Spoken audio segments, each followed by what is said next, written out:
Vous êtes sur le journal de Dame Berthe, où j'aborde des témoignages, des sujets de témoignage et de spiritualité. Bon, aujourd'hui, nous allons commencer par le commencement.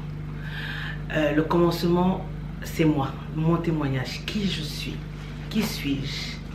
Qu'est-ce que Dieu a fait dans ma vie? Comme vous le savez très bien, je suis Dame Berthe. Je suis aussi connue sous le nom de Josie.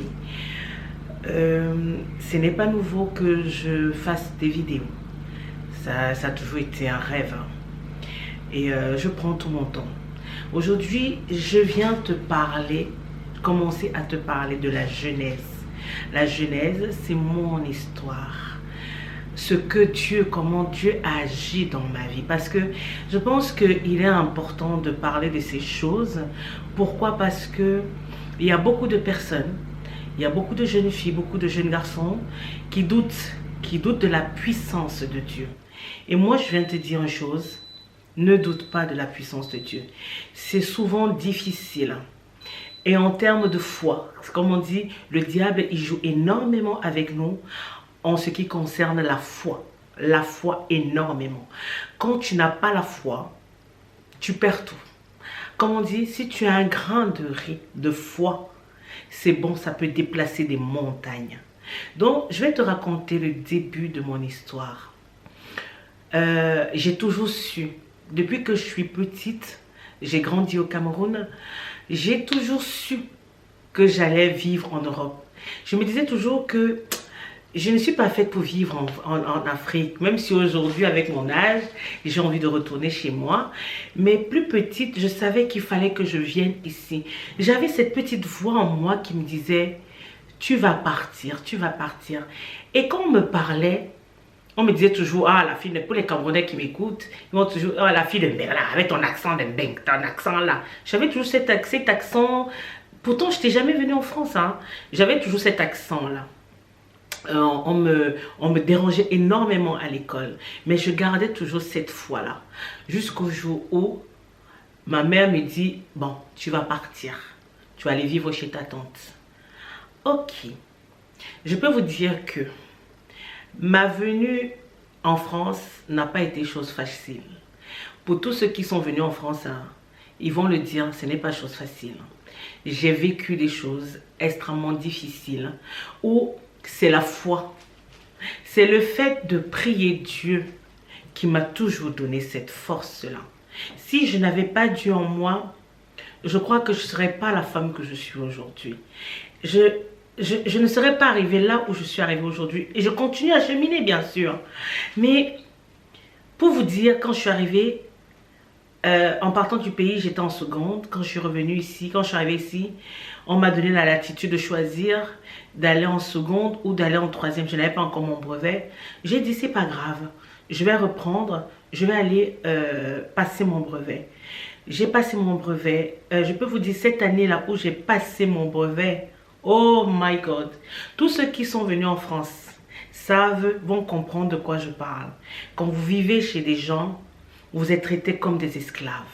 Ça va déranger ma famille. Hein. Mais aujourd'hui, là, je ne suis pas là pour parler de ma famille. Je parle de la force que Dieu m'a donnée.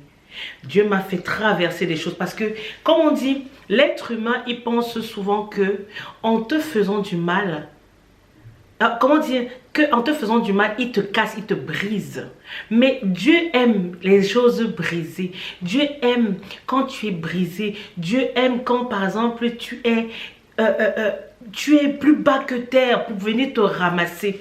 Je peux vous dire que cette année-là, c'est là que ça commençait en fait. Mais parce que quand je partais de chez mon père, mes parents, j'étais la fille chouchoute de son père, ainsi de suite. Mais quand je suis arrivée ici, j'ai compris ce que c'est que la vie adulte. J'ai dû encore grandir 2 fois plus. Je m'explique. C'est moi qui faisais pratiquement tout à la maison. Je m'occupais des enfants, je m'occupais du ménage, je m'occupais pratiquement de tout. Il n'y avait rien pour moi. Même si aujourd'hui on va me dire qu'il y avait des choses pour moi, qu'on disposait des choses pour moi, moi je rigole, je dis seulement, Dieu seul sait. Si je mens, c'est Dieu seul qui sait.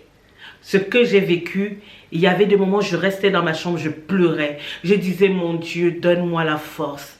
Donne-moi la force que je puisse réussir au moins mon brevet. Je peux vous dire que quand on est en classe d'examen, je pouvais m'asseoir clairement à partir de 23 heures pour commencer à réviser mes cours. Quand je récupérais les enfants, il fallait faire le ménage, il fallait s'occuper d'eux, il fallait faire à manger, il fallait faire ci, il fallait faire ça. On m'appelait de partout. J'étais, comment dire, j'étais oppressée. J'étais oppressée de partout. Je me disais, c'est la vie que j'ai choisie, c'est la vie que j'ai voulu mener en venant ici. Je me disais, mon Dieu, donne-moi la force. Donne-moi la force, mon Dieu. Je pleurais tous les jours. Mais il y avait cette voix. Aujourd'hui, j'ai compris une chose, c'est que c'était l'Esprit Saint qui était en moi qui me disait, tiens bon, tiens bon, tiens bon. Jusqu'aujourd'hui, il me dit, tiens bon. Ce qui t'est destiné ne peut être enlevé. Peu importe qui, toi qui m'écoutes, peu importe la personne qui va venir dire qu'il te brise, ils ne vont jamais réussir à te briser tant que tu as Dieu en toi. Donc, c'était difficile, difficile. Je vous dis, j'ai dit pour ceux qui sont venus en France, je ne parle pas de ceux qui ont traversé l'océan, c'est une autre histoire encore, mais ceux qui ont vécu chez des gens, qui sont passés chez des gens, ils vont le comprendre. Quand tu vis chez des gens, tu dois te débrouiller de toi-même. Tu dois faire ton éducation toi-même. Et comme j'ai la chance que mon père nous a élevés dans le respect et l'amour de l'autre, même si on nous fait du mal, même si ça fait mal, il faut toujours aimer. Malgré que j'avais mal, malgré que je me retrouvais toujours dans cette chambre-là, cloîtrée, en train de pleurer, où ma confiance en moi avait, quand je partais du pays, j'avais une haute estime de moi. Mais quand je suis arrivée ici, j'ai totalement perdu confiance en moi. J'ai eu des problèmes comme des crises d'estomac qui ont apparu parce que je dormais pas. Je réfléchissais tous les jours. Je me disais, mais qu'est-ce que je vais faire, mon Dieu? J'ai eu la grâce, heureusement, comparé à certaines personnes qui ont, par exemple, qui ont subi des violences. Moi, c'était plus la violence psychologique. Je me disais toujours, mon Dieu, donne-moi la force. On me rabaissait, on me faisait sentir que je n'étais rien. Vous savez, il y a plusieurs façons de parler. Comme on dit, les gens croient toujours que le fait de dire les choses, c'est ça parler. La façon de se comporter, la façon d'agir d'un enfant à un autre, c'est parler. Et quand vous êtes face à quelqu'un qui vous fait clairement sentir que vous n'êtes pas son enfant, mais à côté de cela, vous faites dire que vocalement que vous êtes sa fille. Mais dans l'attitude, c'est complètement différent. Moi, aujourd'hui, je suis mère. Ce que moi, j'ai vécu, même s'il faut prendre un autre enfant, si je suis capable de prendre un enfant, je prendrai cet enfant, je m'occuperai de cet enfant comme si c'était la chair de ma chair.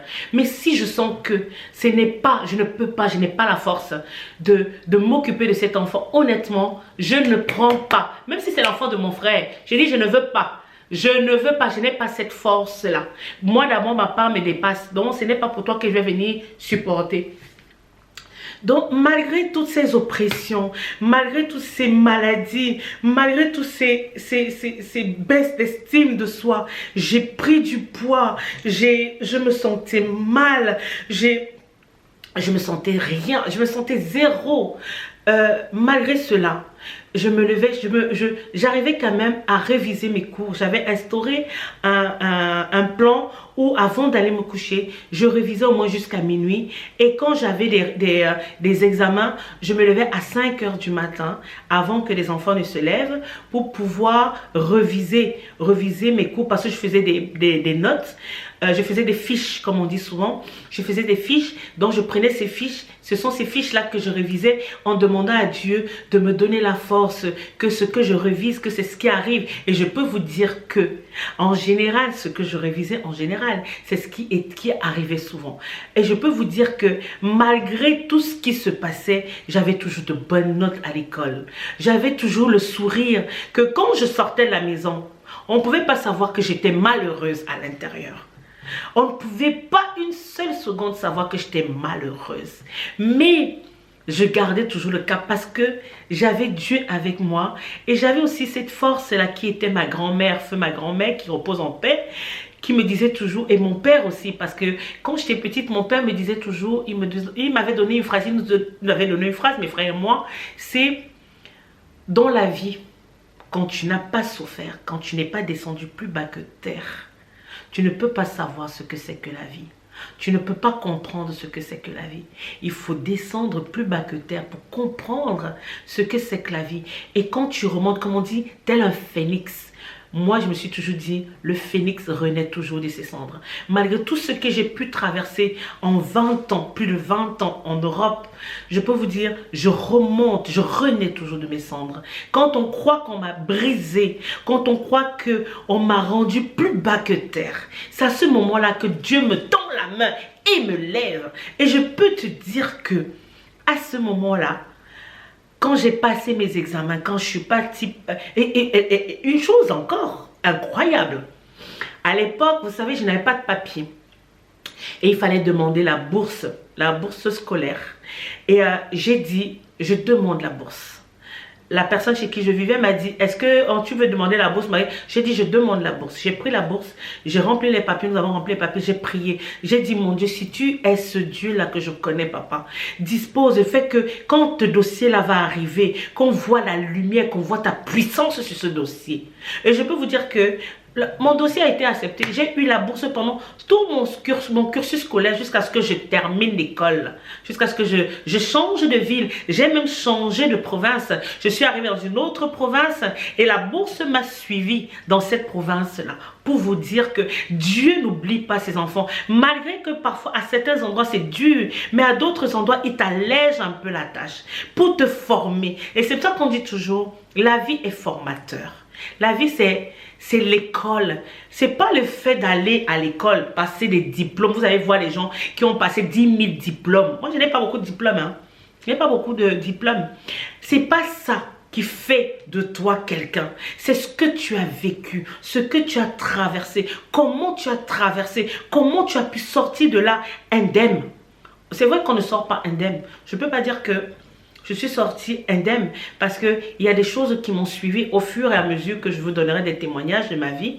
Vous allez voir que si je n'avais pas Dieu avec moi, je ne sais pas si je serais là déjà. Je crois pas que je serais là aujourd'hui en train de vous parler. Je serais déjà partie depuis longtemps.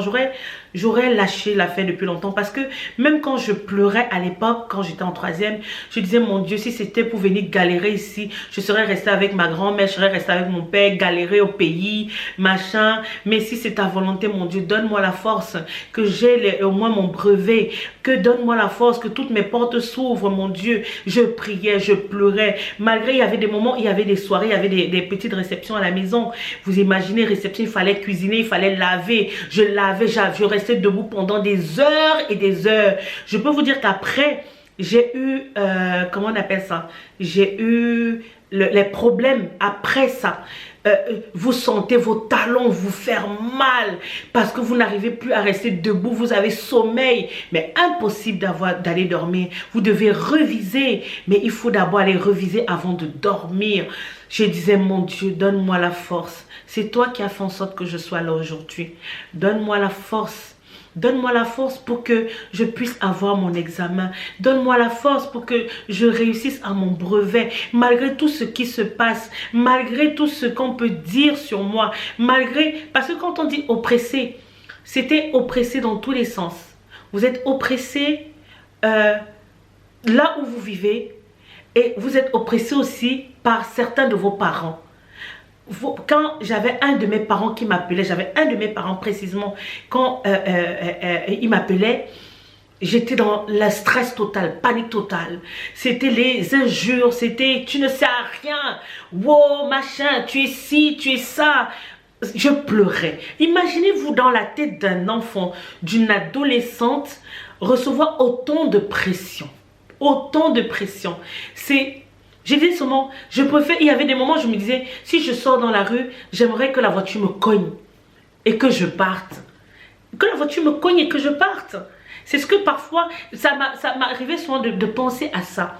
Mais comme on dit, Dieu est Dieu. Malgré cela, je tenais bon. Je priais tous les jours. Je disais à ma grand-mère, de là où tu es, tu m'as toujours dit telle chose. Je disais, je me rappelais toujours des phrases de mon père. Papa me disait, oui, quand tu n'as pas vécu, tu ne peux pas savoir ce que c'est que la vie. Aime ton prochain, peu importe ce qui te fait, aime-le. Je pensais à tout ça passait dans ma tête. Mon cœur remplissait d'amour. Malgré que cette personne proche de moi me faisait tant souffrir, j'avais toujours de l'amour pour cette personne. J'avais toujours de l'amour pour cette personne. Jusqu'aujourd'hui, je n'ai pas de la haine. Et je n'en veux même pas cette personne parce que je dis même merci. Parce que malgré tout ce qu'elle a fait, ça a été formateur pour moi. Ça a été formateur, comme on dit, j'ai payé de mes larmes. J'ai payé de ma sueur. J'ai payé de mon énergie. Je suis là aujourd'hui. Je suis la femme. Je suis la mère. Je suis la future épouse que Dieu veut que je sois aujourd'hui réellement. Parce que si je n'avais pas subi ces oppressions, si je n'avais pas subi ces formes de... C'était de la maltraitance, il faut dire les choses. Moi, je ne le cache pas. Je ne suis pas là pour dire A, B, C. C'est la maltraitance.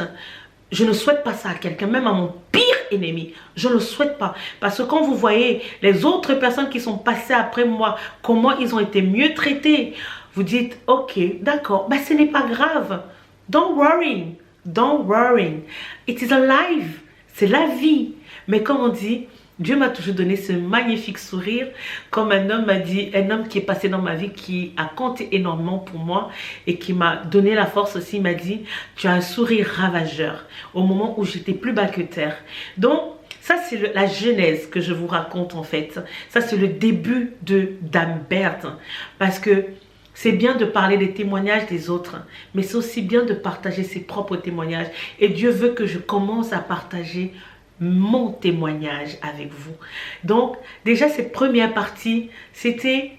Comment je vais intituler cette partie? Je ne sais même pas. Je vais dire, oui, genèse. La genèse de mon histoire, dans le début de mon histoire. Et je peux vous dire, à cette année-là, 2001-2022, c'était une année très difficile. Ça a continué les années d'après, hein. Mais comme j'avais déjà Dieu en moi, il me fortifiait. C'était plus, c'est comme on dit, pas plus facile, mais c'était difficile. Mais il y avait des moments de rire. Je ne dis pas que dans ces moments-là, il n'y avait que la tristesse. Il y avait des moments de rire, il y avait des moments de partage, il y avait des moments, ces petits moments d'amour. De pseudo-amour, parce que moi je dirais de pseudo-amour, mais c'était quand même là, c'était quand même là.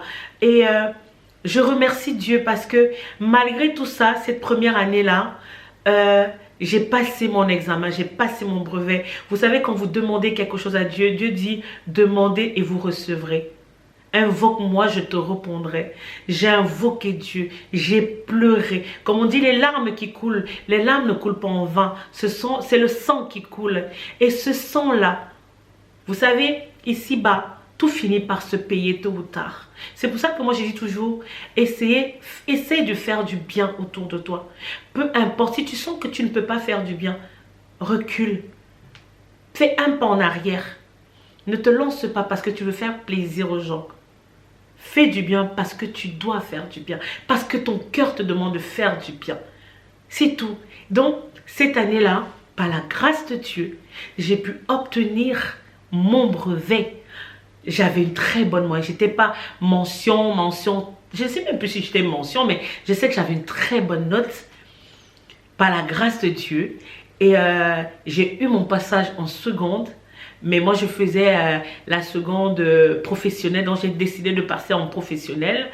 Et la grâce était sur moi. Dieu m'avait accordé cette grâce d'avoir mon brevet malgré les moments difficiles, malgré les oppressions psychologiques que je traversais, malgré la perte de confiance que j'avais en moi. Dieu m'a quand même permis d'avoir ce brevet. Donc, pour te dire que peu importe, pendant tout mon témoignage, tout au long de mes vidéos, tu vas te rendre compte que ce qui t'arrive, c'est parce que Dieu a voulu que ça arrive. Si les gens ont fait quelque chose dans ta vie, si les gens t'ont offensé, si les gens t'ont offusqué, si les gens t'ont opprimé, c'est parce qu'ils voulaient que ça se passe ainsi pour pouvoir sortir de toi quelque chose de meilleur. Et je peux vous dire que l'éducation, oui, elle est là, mais ça m'a permis de ne pas, les valeurs qu'on m'a inculquées, permis de ne pas me détourner, de ne pas détourner, de me détourner de la route que Dieu avait tracée pour moi. D'accord? Donc, juste pour te dire, peu importe ce que tu peux traverser, n'oublie pas que tu as celui-là qui est auprès de toi. Il ne t'abandonnera jamais, never. Il sera toujours à côté de toi. Invoque-lui. Comme dans Jérémie 33, 3 dit, invoque-moi, je te répondrai et je te montrerai les choses cachées. Donc, n'hésite pas à l'invoquer, n'hésite pas à lui demander. Toujours et toujours, ne te fatigue pas. Même quand tu sens que ça va plus mal, lève-toi et sèche tes larmes.